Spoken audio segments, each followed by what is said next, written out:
The Father,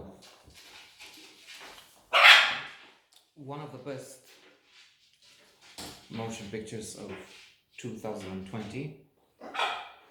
Indeed, last, but probably not least, in our series of notes for last year.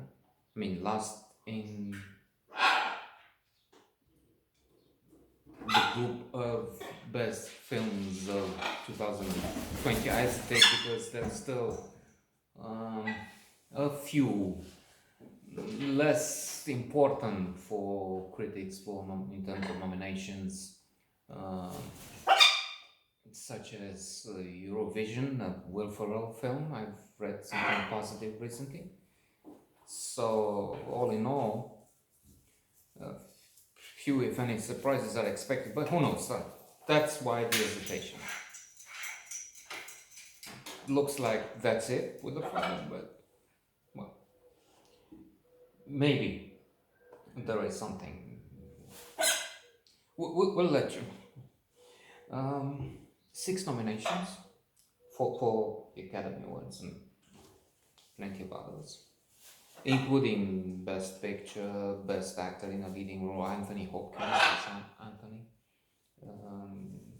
Olivia Colman, of course, as Anne, the daughter. She's now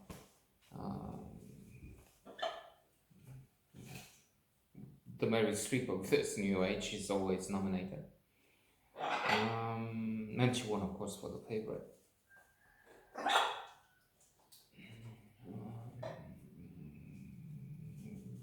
Best script and quite a few other important nods at the Oscars.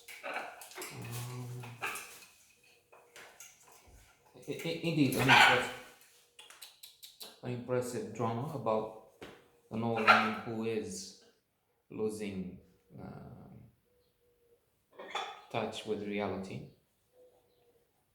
So be kind, be patient. That's why we don't have the speed, the rhythm, the zest, the vivacity you would expect from somebody who's doing these notes, because, well, we don't have it anymore. We have to look for it. So he is at the point where he doesn't know, well, almost anything. At one point he's asking, who am I? Who are you? I'm the nurse. And who am I? He doesn't even know who he is. Never mind, he's looking at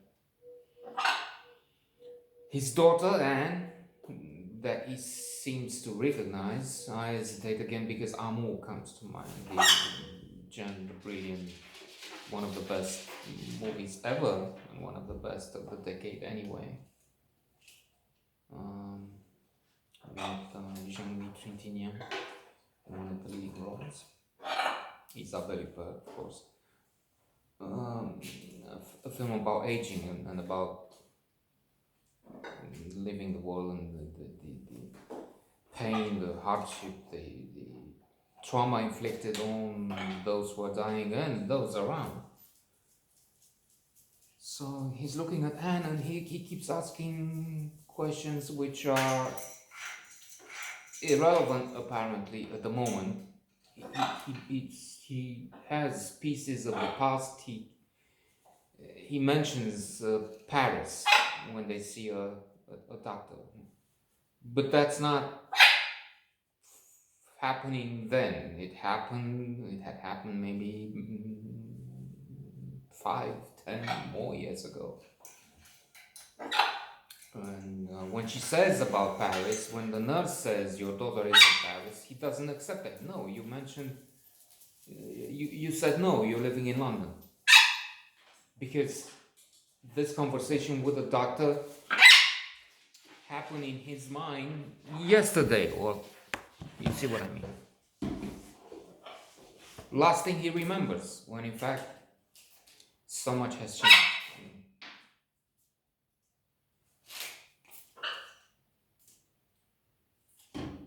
That's his son-in-law. He's confusing. James John.